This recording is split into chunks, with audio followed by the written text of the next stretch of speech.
হে দুনিয়ার ঈমানওয়ালারা, বিশ্বাসীরা, হে দুনিয়ার বিশ্বাসীরা, আমি আল্লাহ তোমাদেরকে তিনটা সবক দিলাম, তিনটা আদেশ করলাম। এক নাম্বার ইত্তাকুল্লাহ, দুই নাম্বার ওয়াবতাগু ইলাইহিল ওয়াসিলা, তিন নাম্বার ওয়াজাহিদু ফি সাবিলিহি। এই হলো আল্লাহর দেওয়া তিনটা সবক, তিনটা আদেশ। আল্লাহ পাক রব্বুল আলামিন আয়াতের শেষাংশে পুরস্কার ঘোষণা করেন, যেই সমস্ত ঈমানদার নারী পুরুষেরা আমি আল্লাহর দেওয়া এই তিনটা সবক মানিয়া দুনিয়ার জীবন চালাবে, আমি আল্লাহ তাদেরকে পুরস্কার দান করব। লাআল্লাকুম তুফলিহুন, আমি আল্লাহ তাদেরকে সফলতা দান করব। সফলতা সবক দিয়েছেন তিনটা, পুরস্কার দিয়েছেন একটা সফলতা। সফলতা কাকে বলে, পুরস্কারটাকে ভালো করে বুঝি। কারণ আমরা বাংলাদেশি মানুষ কোনো কাজ করতে ততক্ষণ পর্যন্ত আগ্রহী হই না যতক্ষণ পর্যন্ত কাজটা করলে আমাদের কি ফায়দা হবে, কাজটা করলে আমরা কি পাবো, এই পাওয়াটা যতক্ষণ পর্যন্ত বুঝনা হয় ততক্ষণ পর্যন্ত কাজ করতেও আগ্রহী হই না। আপনি আমি দেখবেন কোন কাজ করতে গেলে চিন্তা ভাবনা করি, আমি যে কাজটা করতাম আমার কি লাভ হইব। লাভটা যদি বুঝমতে হয় যদি কাজ করতেও আমার আগ্রহী বাড়ে, আগ্রহ সৃষ্টি হয়। আল্লাহ মুমিনদেরকে আপনি আমাকে তিনটা সবক দিচ্ছেন, সবক গুলা গল্প করে আগে পুরস্কারটা কইলে, পুরস্কার যদি বুঝমতে হয় আল্লাহর দেওয়া তিনটা সবক মানতেও আমাদের আগ্রহ বাড়বে, ঠিক না বেঠিক? আল্লাহ বলেন লাআল্লাকুম তুফলিহুন, আমি আল্লাহ তোমাদেরকে সফলতা দান করব। সফলতা কাকে বলে? মুফাসসিরিনে কেরাম তাফসীরের কিতাবে সফলতার ব্যাখ্যা করেছেন তিনটা।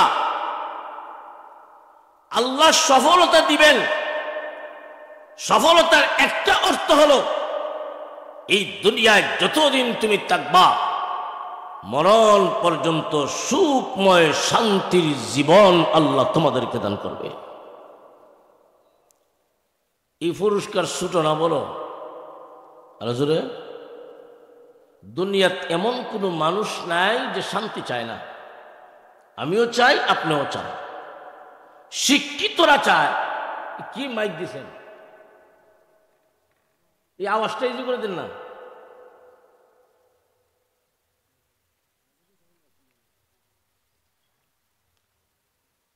দুনিয়ার এমন কোন মানুষ নাই, আর ধরো না কমায় না, দুনিয়ার এমন কোন মানুষ নাই যে দুনিয়ার শান্তিতে থাকতে চায় না। আমিও চাই, আপনিও চান, সবাই চায় আমি যতদিন দুনিয়াতে থাকবো মরণ পর্যন্ত যেন একটু সুখে শান্তিতে থাকতে পারি, ঠিক না বেঠিক? প্রত্যেকটা পরিবারের অভিভাবক, গার্ডিয়ান যারা, প্রত্যেকেই চায় আমার পরিবারটা যেন শান্তিতে দুনিয়াতে থাকতে পারে। সারা দুনিয়ার মানুষ শান্তির পিছনে দৌড়ায়, লক্ষ টাকা কামাই করে। আল্লাহর অনেক বান্দাবান্দি এমন আছে কোটি কোটি টাকা কামাই করে কিন্তু শান্তি নাই, ঠিক না বেটি? দুনিয়ার মানুষের শান্তির সম্পর্ক টাকা পয়সার সাথে নয়, শান্তির সম্পর্ক হলো মনের সাথে, ঠিক না বেঠিক? শান্তি দেওয়ার মালিক কে? পৃথিবীর মানুষের আল্লাহ পাক রব্বুল আলামিন জানিয়ে দিলেন, দুনিয়ার ঈমানওয়ালারা আমি আল্লাহ তোমাদেরকে তিনটা সবক দিলাম, তিনটা আদেশ করলাম। আমার দেওয়া এই তিনটা আদেশ মানিয়া যদি দুনিয়ার জীবন চালাইতে পারো, আমি আল্লাহ তোমাদেরকে সফলতা দান করব।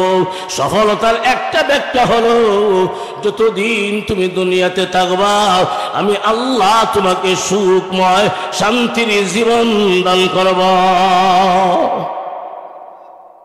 আল্লাহ বলেছেন শান্তি দিবেন, এর মাঝে কোনো সন্দেহ আছে? 2 নাম্বার ব্যাখ্যা হলো, আল্লাহ সফলতা দিবেন, এটা পুরস্কার। সফলতার 2 নাম্বার অর্থ হলো বেঈমান কাফেরের মোকাবেলায় তোমাদেরকে বিজয় দেওয়া হবে। বিজয়, কন্যা সুবহানাল্লাহ। ঈমানদারদেরকে আল্লাহ বেঈমান কাফেরের মোকাবেলায় বিজয় দিবেন, এটা সফলতা, এটা পুরস্কার। আল্লাহ ওয়াকিম ঘোষণা করে দিয়েছেন, ওয়ালা তাহিনু ওয়ালা তাহজানু ওয়া আনতুমুল আ'লাউনা ইন কুনতুম মুমিনিন। যদি তোমরা সত্যিকারের মুমিন হও, সত্যিকারের ঈমানদার যদি হতে পারো, আমি আল্লাহ ওয়াকিম ঘোষণা দিলাম সব জায়গায় তোমাদেরকে বিজয় দান করব। আল্লাহ বলেছেন দিবেন বিজয়, কিন্তু আজকে মুসলমান সারা দুনিয়ায় পরাজয়। ঠিক না বেটি? দুনিয়ার মানুষের আল্লাহ বলেছেন দিবেন বিজয়, কিন্তু সারা দুনিয়ায় মুসলমান জায়গায় জায়গায় বেঈমান কাফেরের হাতে নির্যাতিত। অথচ আল্লাহ বলেছেন মুমিন তোমাদেরকে বিজয়ী দেওয়া হবে, তোমরাই হবে বিজয়ী। তাহলে মুসলমান নির্যাতিত কেন? মুসলমান বেঈমান কাফেরের হাতে নির্যাতিত কেন? সেই প্রশ্নের জবাব আল্লাহর নবী 1450 বছর আগেই বলে গেছেন। 1450 বছর আগেই বলে গেছেন, ও সাহাবীরা, আখিরি জামানায় এমন একটা সময় আসবে, শেষ জামানায় এমন একটা সময় আসবে, আমার উম্মতের সংখ্যা বেশি হবে, আমার উম্মতের সংখ্যা বেশি হবে, কিন্তু তামাম দুনিয়ার বেঈমান কাফেররা এক হইয়া মুসলমানদের বিরুদ্ধে লড়াই করবে। তামাম দুনিয়ার বেঈমান কাফেররা এক হইয়া একদল আরেক দলকে ডাকতে থাকবে। সারা দুনিয়ার বেঈমান কাফেররা এক হইয়া মুসলমানদের বিরুদ্ধে লড়াই করবে, সব এক হইয়া যাবে। আগে বেঈমান কাফেররা ঈমানদারদের নাম শুনলেই ভয় পেত, কিন্তু আখিরি জামানায় বেঈমান কাফেরের অন্তর থেকে মহান আল্লাহ ঈমানদারের ভয় উঠায় নেবেন, আর ভয় করবে না। قال النبي صلى الله عليه وسلم يوشك الأمم أن تداعى عليكم كما تداعى الأكلة إلى قصعتها فقال قائل ومن قلة نحن يومئذ قال بل أنتم يومئذ كثير ولكنكم غثاء كغثاء السيل ولينزعن الله من صدور عدوكم المهابة منكم وليقذفن في قلوبكم الوهن فقال قائل وما الوهن يا رسول الله قال حب الدنيا وكراهية الموت أو كما قال عليه الصلاة والسلام الله النبي বলেন, ওরে আমার সাহাবীরা, আখিরি জামানায় এমন একটা সময় আসবে, আমার উম্মতদেরকে ধ্বংস করার জন্য তামাম দুনিয়ার বেঈমান কাফেররা সবাই এক হয়ে যাবে। একদল আরেক দলকে ডাকবে, ইহুদি খ্রিস্টানদেরকে ডাকবে, খ্রিস্টান ইহুদিদেরকে ডাকবে, হিন্দুরা বৌদ্ধদেরকে ডাকবে, বৌদ্ধরা হিন্দুদেরকে ডাকবে। আসক দুনিয়ায় মুসলমান লাগবো না, আমরা সবাই মুসলমানের বিরুদ্ধে এক হয়ে যাই। আল্লাহর নবী একটা উদাহরণ দিয়া বলেন, কামা তাদা আল আকালাতু ইলা কাসআতিহা। আল্লাহর নবী উদাহরণ দিয়া বলেন, আমরা যেমন ভাবে দস্তরখানা বিছায়া খানা রেডি, একজন আরেকজনকে ডাকতে থাকি, আসো খানা রেডি হয়ে গেছে, আমরা খায়ানি। আল্লাহর নবী উদাহরণ দিয়া বলেন, ঠিক তেমনি ভাবে মুসলমানদের বিরুদ্ধে লড়াই করার জন্য ইহুদি খ্রিস্টানদেরকে, খ্রিস্টান ইহুদিদেরকে, হিন্দুরা বৌদ্ধদেরকে, বৌদ্ধরা হিন্দুদেরকে, এক দল আরেক দলকে ডাকতে থাকবে। এক সাহাবী প্রশ্ন করলেন, ও নবীজি, ওই সময় মুসলমানের সংখ্যা কম হবে নাকি?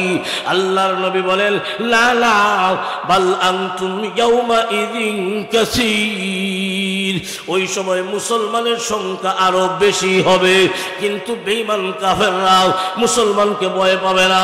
মুসলমান বেঈমান কাফেরের হুমকারে পানির স্রোতে শুকনা লাকড়ি যেমন ভাবে ভেসে যায়, আল্লাহর নবী বলেন বেঈমান কাফেরের হুমকারে মুসলমান এমনি ভেসে যাবে। ও সাহাবীরা, তার কারণ হলো ওই আখির জামানার ইমানদারদের সংখ্যা বেশি হবে কথা ঠিক, কিন্তু তাদের অন্তরে অহং ঢুকে যাবে। অহং। সাহাবী প্রশ্ন করলেন, ওয়ামাল ওয়াহনু ইয়া রাসূলুল্লাহ, আল্লাহর নবী গো, অহং কাকে বলে? অহং কোন জিনিসের নাম? আল্লাহর নবী বলেন দুইটা জিনিসের নাম। একটা হলো হুব্বুদ দুনিয়া, দুই নাম্বার ওয়া কারাহিয়াতুল মাউত, আও কামা ক্বালা আলাইহিস সালাতু ওয়াস সালাম। আল্লাহ নবী বলেন শেষ জামানায় মুসলমানের সংখ্যা বেশি হবে, কিন্তু তাদের অন্তরে অহং ঢুকে যাবে। অহং কাকে বলে? নবীজি বলেন দুইটা জিনিসকে বলে। একটা হলো দুনিয়ার লোভ, আর একটা হলো মরণের ভয়। ইমানদারের সংখ্যা বেশি কথা ঠিক, কিন্তু আমাদের অন্তরে দুনিয়ার লোভ আছে না নাই? আরো জোরে, কম না বেশি? টাকার লোভ, পদের লোভ, গদির লোভ, নেতৃত্বের লোভ আছে না নাই? ও মুসলমান, আল্লাহ নবী 1450 বছর আগেই বলে গেছেন মুসলমানের সংখ্যা বেশি হবে, কিন্তু তাদের অন্তরে দুনিয়ার লোভ থাকবে, পদের লোভ থাকবে, নেতৃত্বের লোভ থাকবে, সম্পদের লোভ থাকবে, টাকা পয়সার লোভ থাকবে। অনেক ইমানদার এমন আছে 1 লক্ষ টাকা যদি তার চোখের সামনে তুলে ধরা হয়, অনেক ইমানদারের জবান বন্ধ হয়ে যাবে, হক কথা বলতে পারবে না। এমন আছে না? নির্বাচন আইলে 1000, ঠিক না বেটি? ও মুসলমান, দুনিয়ার লোভ তোমাকে এমন ভাবে ঘেরাও করেছে, দুনিয়ার লোভে পড়ে, সম্পদের লোভে পড়ে, টাকা পয়সার লোভে পড়ে অনেক ইমানদার হক কথা জানার পরেও বলতে পারে না, যেরকম ঠিক না বেঠে। অনেকেই জানের ভয়ে সত্যকে গোপন করে। আল্লাহর নবী সাহাবীদেরকে বলেন আখির জামানার মুসলমানের সংখ্যা বেশি হবে, কিন্তু দুনিয়ার লোভ থাকবে, লোভ। আর আল্লাহ পাক এই জমিনে যাদের মাধ্যমে ইসলাম প্রতিষ্ঠিত করেছেন নবীর সাহাবীরা, এদের অন্তরে বিন্দু পরিমাণ দুনিয়ার কোনো লোভ ছিল না, ঠিক না বেঠি? নবীর একজন সাহাবী আব্দুল্লাহ ইবনে হুযাফা রাদিয়াল্লাহু আনহু রোম সম্রাটের হাতে ধরা পড়ছেন। রোম সম্রাট আব্দুল্লাহ ইবনে হুযাফাকে ডাক দিয়া কয়, তোমার মতো একটা যুবক আব্দুল্লাহর ছেলে মুহাম্মদের ধর্ম গ্রহণ করলা, এখনো সময় আছে, মুহাম্মদের ধর্ম যদি বাদ দিতে পারো আমার রাজত্বের অর্ধেকের মালিক তোমাকে বানায় দেব। নাউজুবিল্লাহ। এমন প্রস্তাব যদি আমরা দেওয়া হয়, সুনামগঞ্জ শহরের যত সম্পদ আছে সব তোমার দিলে মুসলমানিত্ব বার্তাও সব না, অনেকে আসেন, অধিকাংশই আসেন, আমরা খুব 100 বার মাধ্যমে কারো কাছে কইও না, ঠিক না বেটি? নবীর সাহাবী কি জবাব দিছিলেন?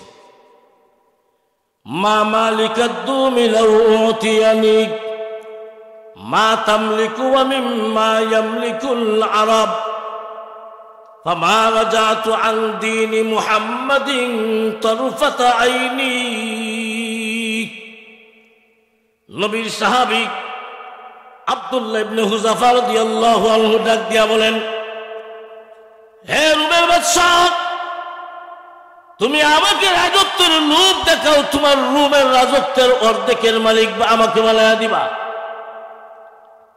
হে রোমের বাদশা, তুমি জানো না শুধু তোমার রাজত্ব কেন, সারা আরবের রাজত্বের মালিক যদি আমাকে বানাইয়া দেওয়া হয়, এরপরেও আমি আব্দুল্লাহ ইবনে হুযাফা একটা মুহূর্তের জন্য ঈমান ছাড়তে পারি না। হে রুমের বাদশা, তুমি জানো না আমি যেই নবীর হাতে ঈমান গ্রহণ করেছি, যেই নবীর হাতে কালেমা পাঠ করেছি, আমার নবী বলেছেন নির্ভেজাল ঈমানটা নিয়ে যদি কবরে যাই, কোনো বেজাল নাই, নির্ভেজাল ঈমান, ওই নির্ভেজাল ঈমানটা নিয়ে যদি কবরে যাই, কোনো আমল নাই, নামাজ নাই, রোজা নাই, ঈমানটা বড় নির্ভেজাল। আমার নবী বলেছেন যেই ঈমান গ্রহণ করেছি ওই ঈমানটা নিয়ে যদি কবরে যাই, এই পৃথিবীর রাজত্ব কেন, এই পৃথিবীর মতো 10টা পৃথিবীর সমান একটা জান্নাতের মালিক আল্লাহ বানাবে। তুমি আমাকে রাজত্বের লোক দেখাও, তুমি জানো না যে ঈমান গ্রহণ করেছি। নবী কইছেন ওই ঈমানটা নির্ভেজাল অবস্থায় যদি কবরে যায়, এই পৃথিবীর রাজত্বের মতো 10টা পৃথিবীর সমান একটা রাজত্বের মালিক বানাইয়া দিবে। আর জোরে কন্যা সুবহানাল্লাহ। তাহলে মুমিন, দুনিয়ার সম্পদের দাম বেশি না ঈমানের দাম বেশি? আরো জোরে কোন সম্পদের দাম বেশি না ঈমানের দাম বেশি? এখন আপনারা জবাব দিবেন। আপনার সাথে অথবা আপনার বাসায় যদি কোনো দামি জিনিস থাকে, মনে করেন হীরা মণি মুক্তা, খুব দামি জিনিস আপনার সাথে অথবা বাসায়, যার কাছে যত বেশি দামি দামি জিনিস থাকবে তত বেশি সতর্ক অবস্থায় থাকতে হয়। ইমান ধ্বংস করে দিলে 24টা মঞ্চার শয়তান আপনি আমার পিছনে লেগে আছে। ইহুদি খ্রিস্টানের চক্রান্ত আছে। মুসলমান অসতর্ক অবস্থায় থাকলে হবে না, সতর্ক অবস্থায় থাকতে হবে যেন শয়তান হামলা করে ইহুদি খ্রিস্টানের কলা কৌশলে একজন ইমানদারের ঈমান যেন নষ্ট না হয়। এই জন্য সতর্ক অবস্থায় থাকতে হবে, গাফেল হয়ে থাকলে হবে না। কারণ ঈমান বড় দৌলত, ঈমান বড় দামি জিনিস। ওই দামি জিনিসের প্রতি চোর ডাকাতের যেমন লোভ আছে, শয়তানের লোভ আছে। ঈমান ধ্বংস করার জন্য শয়তানের পৃথিবীতে শিরকের ব্যবস্থা রেখেছে। শিরকের মাধ্যমে ঈমান ধ্বংস হয়, আর বিদআতের মাধ্যমে আমল ধ্বংস হয়। পৃথিবীর মুসলমান ঈমানদার তোমাদের ঈমান সরাসরি চুরি করবে না, কৌশলে ঈমান নেওয়া যাবে, কৌশলে ঈমান চুরি করবে, কৌশলে ঈমান ধ্বংস করবে। ও পৃথিবীর মুসলমান ঈমানদার, এই জন্য সজাগ থাকতে হবে। কৌশল করে যেন একজন ঈমানদারের ঈমান ছিনায় যারা বলে। কৌশল করে কি হবে? সরাসরি বলবে না ঈমান চলে, ঈমান ছেড়ে নির্যাতন করে। ঈমান এটা একটা জিনিস যার ভিতরে প্রবেশ করছে, ঈমানের কারণে যদি তার উপরে আঘাত করা হয়, আঘাত কতবার করা হবে ঈমানের স্পিরিট তোমার হবে। সুবহানাল্লাহ। যার ভিতরে ঈমানের দৌলত আছে, ওই লোক থেকে যদি ঈমানের কারণে নির্যাতন করা হয়, ঈমানের হস্তক, ঈমান সহ নির্যাতিত হয়ে এমনি নামাজ পড়ে না, কিন্তু ঈমান আছে, এই জন্য যদি নির্যাতিত হয়, নামাজটা পড়লে কি হবে? ভিতরে ঈমান থাকার কারণে ওই ঈমানের ভিতরে স্পিরিট বেড়ে যাবে। কিন্তু নির্যাতন করে নেবে না, কৌশলে নেবে। কিভাবে?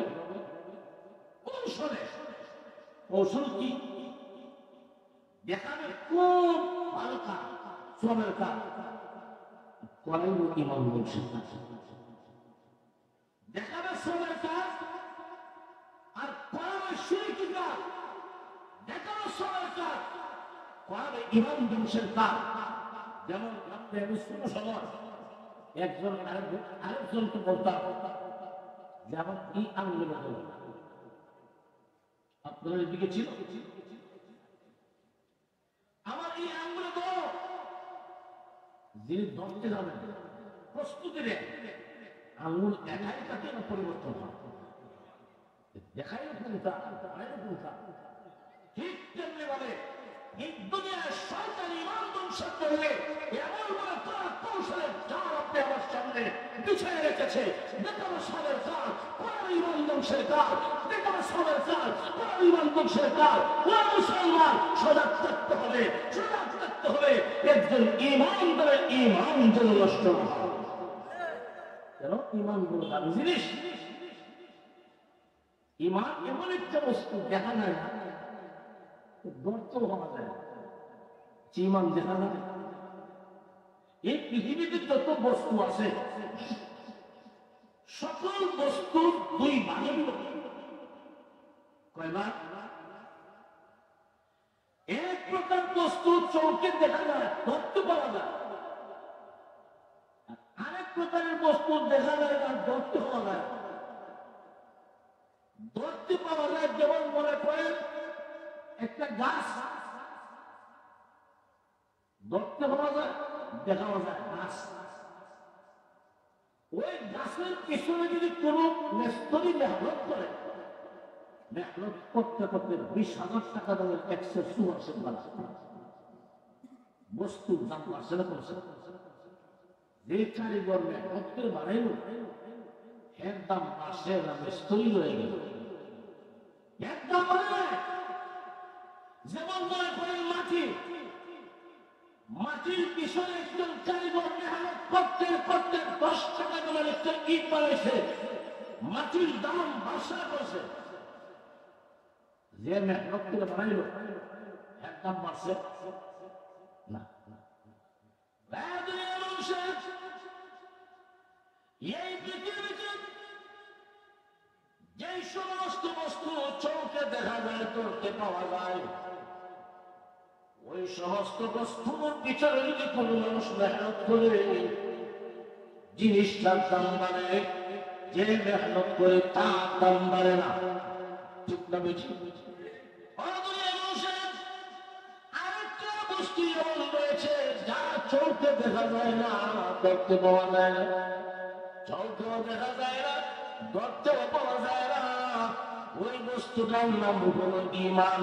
ঈমান এমন একটা জিনিস চোখে দেখা যায় না, দেখতে পাওয়া যায় না, কিন্তু ঈমানের পিছনে যদি কোনো মানুষ মেহনত করে, ঈমানের পিছনে যাই মেহনত করবে, যাই মেহনত করবে, সে যাই হোক না কেন, ঈমানের পিছনে মেহনত যাই করবে, মহান আল্লাহ তাদের মর্যাদা শুধু দুনিয়াতে নয় পরকালও আল্লাহ তাদের মর্যাদা বাড়াইয়া দেবে। নবী সাহাবী ইসলাম গ্রহণ করেন, আরবের মানুষ এমন ছিলেন যাদের অভ্যাস ছিল মদ পান করা, গুনার কাজে লিপ্ত হওয়া, কবিরা গুনায় লিপ্ত হওয়া, জিনার মতো হারাতে লিপ্ত হওয়া, মূর্তি পূজায় লিপ্ত হওয়া। ওই অপরাধী মানুষগুলা আইয়ামে জাহিলিয়াতের যুগে, মূল কথার যুগের মানুষগুলা, তাদের কোনো দাম ছিল না, মর্যাদা ছিল না, এর মধ্যে নিশায় লিপ্ত থাকতেন, মধ্যে পড়ে থাকতেন। এমন মানুষগুলা আল্লাহ নবীর হাতে হাত রেখে ঈমান গ্রহণ করে ঈমানের বিষয়ে এমন ভাবে মেহনত করেছেন, মহান আল্লাহ তাদের মর্যাদা এমন ভাবে বাড়াইয়া দিয়েছেন। এই পৃথিবীতে কিয়ামত পর্যন্ত নবী সাহাবীদের সম্মান স্বর্ণালী মক্কায় লেখা থাকবে। ঠিক না বুঝি? দাম বাড়ছে না কমছে? একচুয়াল কথা না। আল্লাহ রাসূল আসহাবী কাল-নুজুম বিআইহিম ইক্তাদাইতুম ইক্তাদাইতুম।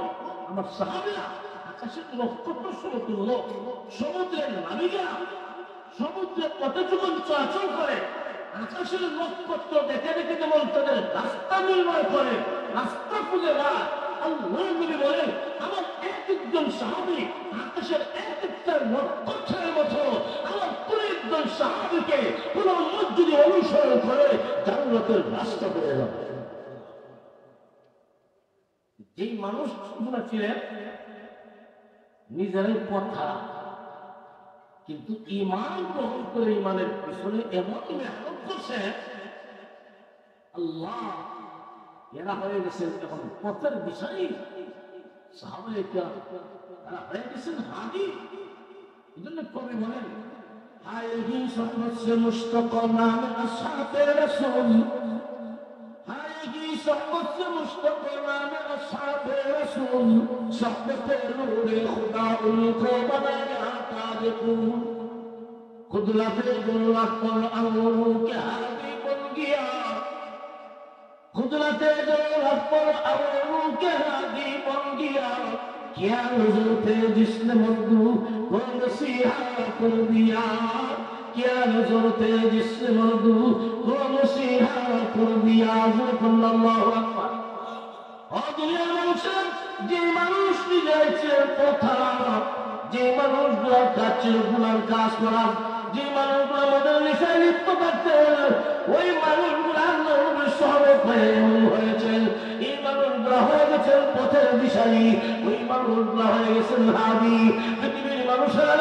আল্লাহর নবীর সাহাবীরা ঈমান গ্রহণ করে ঈমানের পিছনে এমন ভাবে মেহনত করেছেন লা ইলাহা ইল্লাল্লাহু মুহাম্মাদুর রাসূলুল্লাহ এই কালেমা যখন ত্যাগ করেছেন ঈমানের পিছনে তখন থেকে মেহনত শুরু করেছেন ঈমানের পিছনে মেহনত করার অর্থ কি এক নাম্বার হলো ঈমানের পিছনে মেহনত করার অর্থ হলো যতদিন পৃথিবীতে থাকবা কোনদিন গায়রুল্লাহর প্রতি আল্লাহ সাল্লাল্লাহর সামনে মাথা নত করা যাবে না কোন পীরের সামনে মাথা নত করা যাবে না কোন মাজারে মাথা নত করা যাবে না মূর্তির সামনে মাথা নত করা যাবে না সাহাবায়ে নবী ঈমান গ্রহণ করেছেন মূর্তি বলেছেন দিয়েছেন আগে মূর্তির সামনে মাথা নত করতেন যেই দিন থেকে লা ইলাহা ইল্লাল্লাহু মুহাম্মাদুর রাসূলুল্লাহ সাল্লাল্লাহু আলাইহি ওয়াসাল্লাম এই কালেমা অন্তরে বিশ্বাস করেছেন ওই দিন থেকে মূর্তি নিরাপদ দিয়া এক আল্লাহ ছাড়া কোনদিন গায়রুল্লাহর সামনে মাথা নত করে নাই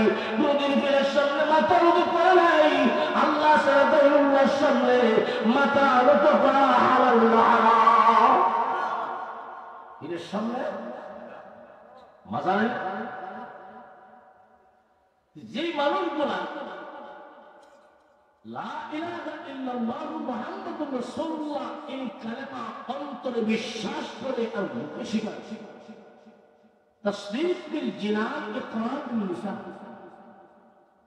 অন্তরে বিশ্বাস করে আর মুখে স্বীকার করে আর এটাকে আমলে বাস্তবায়ন করে আমলে কিভাবে বাস্তবায়ন করে আপনি যখন অন্তরে বিশ্বাস করেছেন আল্লাহ ছাড়া কোনো ইলাহ নেই এই কথাটা মুখেও স্বীকার করেছেন এই কথাটাকে আমলে বাস্তবায়ন করার অর্থ হলো এই পৃথিবীতে যতদিন থাকবা আল্লাহ ছাড়া কোনো গায়রুল্লাহর সামনে মাথা নত করতে পারবে না এই কথাটা লা ইলাহা ইল্লাল্লাহ কেন কেন এই পৃথিবীতে আমরা যারা আছি আমরা বলি এই পৃথিবীতে আমরা আল্লাহর গোলাম ঠিক না কার গোলাম জোরে কোন কার গোলাম আমাদের মুনিবকে আমরা গোলাম এই কথাটা দাবি করি শুধু মুখে দাবি করি গোলাম কিন্তু কাজে বাস্তবায়ন করতে পারি না ঠিক না মুখে বলি গোলাম কিন্তু নামাজ করি না গোলাম করি না মুখে দাবি করি গোলাম আল্লাহর হুকুম মানি না তাহলে আমরা গোলামের দাবি করাটা শুধু মুখে আসে কাজে নাই দুনিয়ার মুসলমান ইমানদার সত্যিকার অর্থে এই দুনিয়াতে আমরা গোলাম হয়ে আসছি আল্লাহ বলেন আমাদের মুনিব আমাদের মালিক ঠিক না আপনারা জবাব দিবেন গোলামের সর্বোচ্চ আলামত আপনি যে আল্লাহর গোলাম এই গোলাম দাবি করার সর্বোচ্চ আলামত হলো তুমি যার গোলাম তার সামনে তোমার মাথা ঝুঁকায় দেওয়া এমন কোন বন্দেগী আছে এমন কোন গোলামি আছে যে গোলামের পাশে মাথা ঝুঁকানি হয় কথা বুঝেন না এমন কোন বন্দেগী আছে যে বন্দেগীর মাঝে মাথা মতো করতে হয় সাজদা দিতে হয় কি আর যখন কি নামাজ এমন একটা ইবাদত এমন একটা বন্দেগী এমন একটা গোলামি যার মাধ্যমে গোলাম আর মুনিবের আমল প্রকাশ পায় কে গোলাম আর কে মুনিব এই কথাটা ইমানে প্রকাশ পায় সেই বন্দেগীর নাম হলো নামাজ। ঠিক না বুঝি? আগেকার যুগে রাজা বাদশাহকে দেশের জনগণ প্রজাগণ তাদের সামনে চেষ্টা দিয়া এই কথা বুঝাই দিতে, আপনি আমাদের মুনির, আমরা আপনার গোলাম। চেষ্টা দিয়া প্রমাণ করাইতেন এটা হলো গোলামি। যেটা করলো ঠিক না বুঝি? গোলামি শুধু মুখে দাবি করলে হয় না, তার কাজে বাস্তবায়ন করা। গোলামি কাজে বাস্তবায়ন করার এক নম্বর পদ্ধতি হল মাথা ঝুঁকানো। ঠিক না বুঝি? রাজা বাদশাহের সামনে মানুষ মাথা ঝুঁকায়া এই কথাটা আমাদের দেখা দিতেন, আমরা আপনার গোলাম, আপনি আমাদের মনি। ঠিক না বুঝি? মানুষের এই পৃথিবীতে যত মানুষ বানাইছেন সকল মানুষ হল আল্লাহর গোলাম। কোন সন্দেহ আছে? আমাদের মনিবকে আমরা তার গোলাম। দুনিয়ার কোন মানুষের গোলাম নই, দুনিয়ার কোন আদর্শের গোলাম নই। আমরা প্রকৃত গোলাম হল আল্লাহ। আমাদের প্রকৃত মালিক, প্রকৃত মনিব হলেন আল্লাহ। এই কথাটা আমলের মাধ্যমে দেখানোর একটা পদ্ধতি হলো আমার সম্মানিত মাথা আল্লাহর সামনে ঝুঁকানো। আল্লাহ ছাড়া কোন গায়রুল্লাহর সামনে মাথা নত করা যাবে না। তার কারণ হলো আল্লাহ ছাড়া কোন গায়রুল্লাহ, কোন বস্তু, কোন মানুষ, কোন ফির, কোন রাজা বাদশাহ আমার মালিক, আমার মনিব হতে পারে না। ঠিক না বেঠি? মানুষের ইমানের পিছনে মেহনত করার অর্থ হলো, ইমানের পিছনে মেহনত করার এক নম্বর অর্থ হলো যতদিন তুমি দুনিয়াতে থাকবা আল্লাহ ছাড়া কোনো গায়রুল্লাহর সামনে সেজদা দিবা না, কোনো পীরের সামনে সেজদা দিবা না, কোনো মাজারের সামনে সেজদা দিবা না, কোনো গাছের সামনে সেজদা দিবা না। মুসলমান ইমানদার, আপনি আমার মতো ইমানদার দাবি করে এমন কিছু মানুষ আছে আল্লাহর সামনে সেজদা দেয়, মাজারে সেজদা দেয়, পীরের সামনে সেজদা দেয়, আছে না? আপনারা জবাব দেন, উনি নির্বেজাল ইমানদার না বেজাইল ইমানদার? নির্বেজাল আর কে বেজাল এই বিচার আপনি করবেন। আপনি যদি আল্লাহ ছাড়া কোনদিন মাজারে সেজদা দিয়ে থাকেন তবে আপনার ঈমান হলো নির্বেজাল নয়। আপনার ঈমান বেজাইল ঈমান, নির্বেজাল হওয়ার জন্য, নির্বেজাল ঈমানদার হওয়ার জন্য তাওবা করতে হবে। জীবনে কোনদিন আল্লাহ ছাড়া কোনো গায়রুল্লাহর সামনে সেজদা দিবেন না। এটা হলো ঈমানের পিছনে মেহনত করা একটা অর্থ। আরেকটা অর্থ হলো তুমি যে গোলাম, আল্লাহ তোমার মুনিব, তুমি যে গোলাম, এই দুনিয়াতে তোমার যা কিছু প্রয়োজন হবে গোলাম চাইবে একমাত্র কার কাছে? তুমি যার গোলাম তার কাছে চাও। আপনার কার গোলাম? আল্লাহ। চাইব কার কাছে? সন্তান যদি লাগে কার কাছে চাইব? না কোনো মাজারে, না কোনো বাবার কাছে। সন্তান দেওয়ার মালিক কে? يهب لمن يشاء إناثا ويهب لمن يشاء الذكور أو يزوجهم ذكرانا وإناثا ويجعل من يشاء عقيما الله رب العالمين বলেন, আল্লাহ যাকে ইচ্ছা শুধু মেয়ে দেন, যাকে ইচ্ছা শুধু ছেলে দেন, যাকে ইচ্ছা ছেলে এবং মেয়ে উভয় জাতের মিলায় দেন, যাকে ইচ্ছা ছেলেও দেন না, মেয়েও দেন না। ছেলে মেয়ে দেওয়ার মালিক একমাত্র আল্লাহ। সব কিছু আল্লাহর হাতেই। পৃথিবীর মানুষ আল্লাহ যাকে ইচ্ছা ছেলে মেয়ে দেয় না।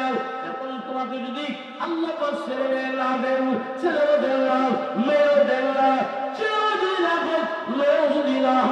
আপনার যদি সন্তান কামনা করতে হয় আল্লাহর কাছে চাও, আল্লাহর কাছে চাও। কিভাবে চাইব?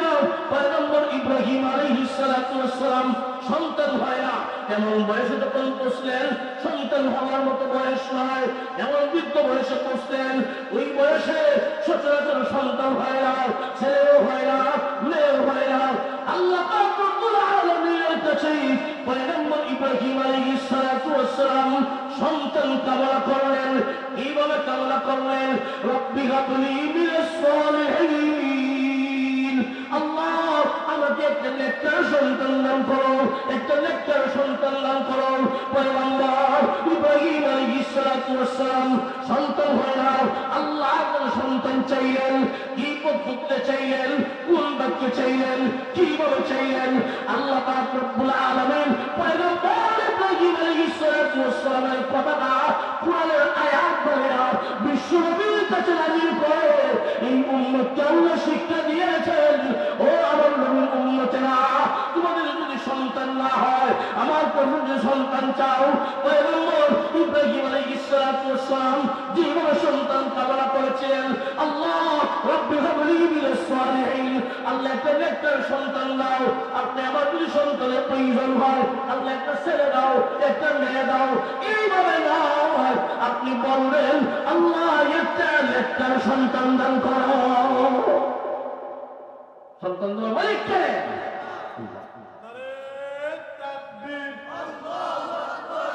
ইসলাম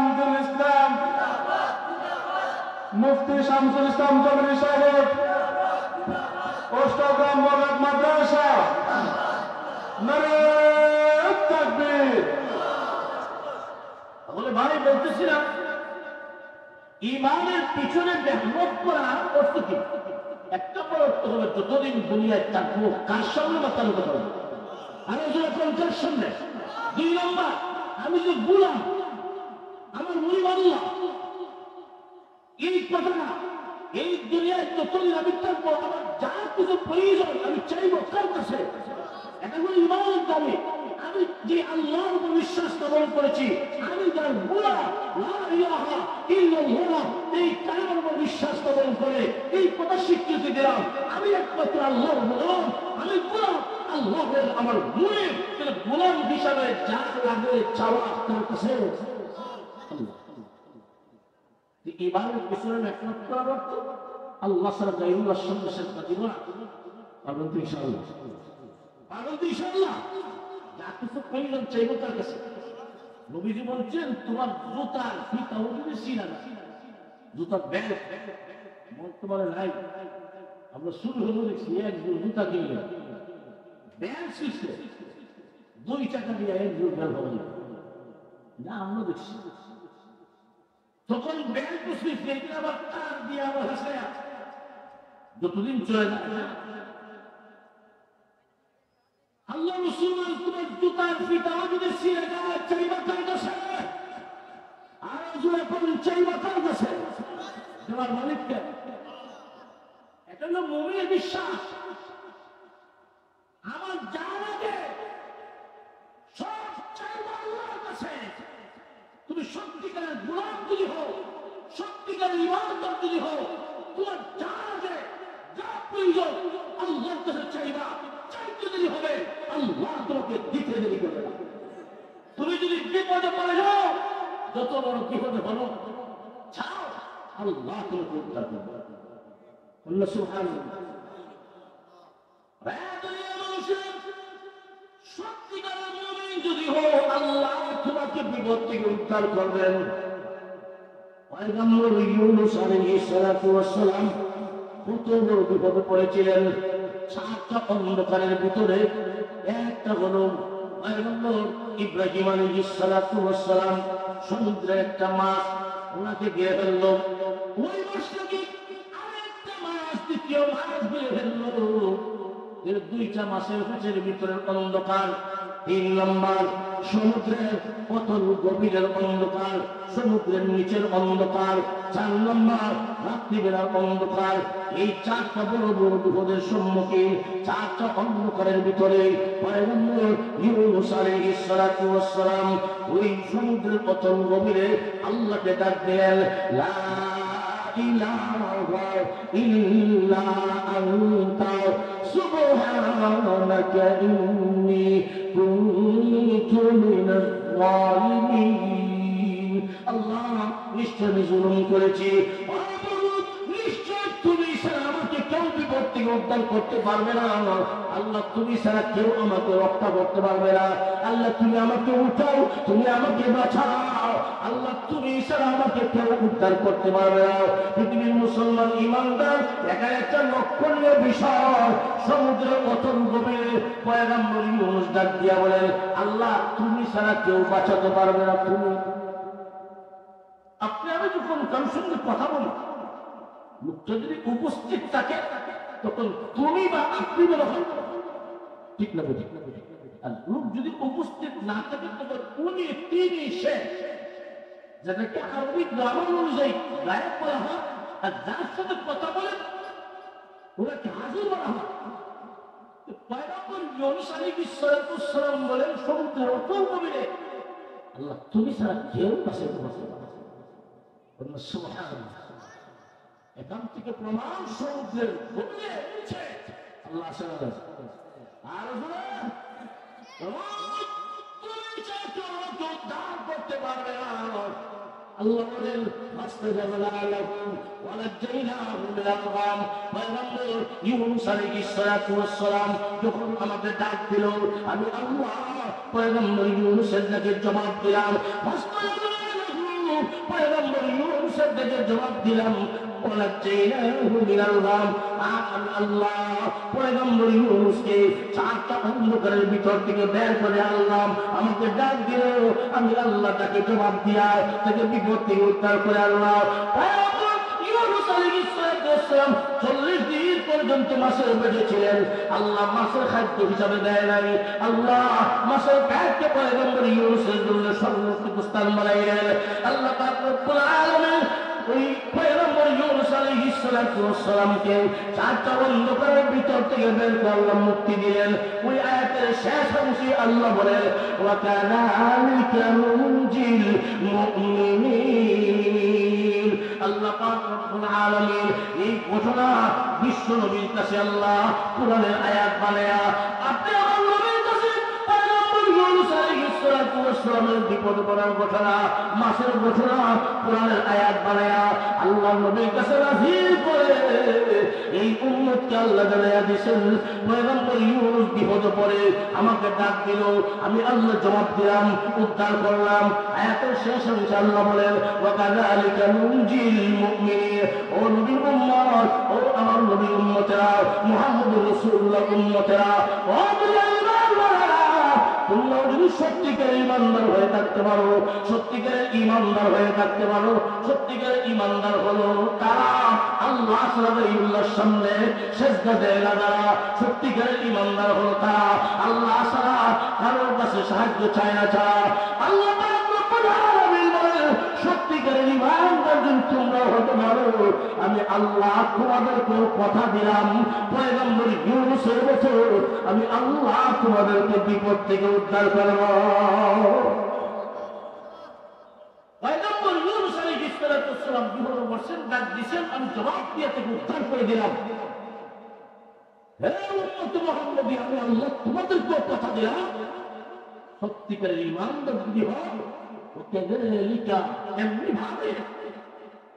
এমনি ভাবে পয়গম্বর ইউনূসকে যেমনি ভাবে বিপদ থেকে উদ্ধার করছি, তোমরা যদি সত্যিকারের মুমিন হয়, আমি আল্লাহ তোমাদেরকেও পয়গম্বর ইউনূসের মতো বিপদ থেকে উদ্ধার করার ঘোষণা দিলাম। সুবহানাল্লাহ।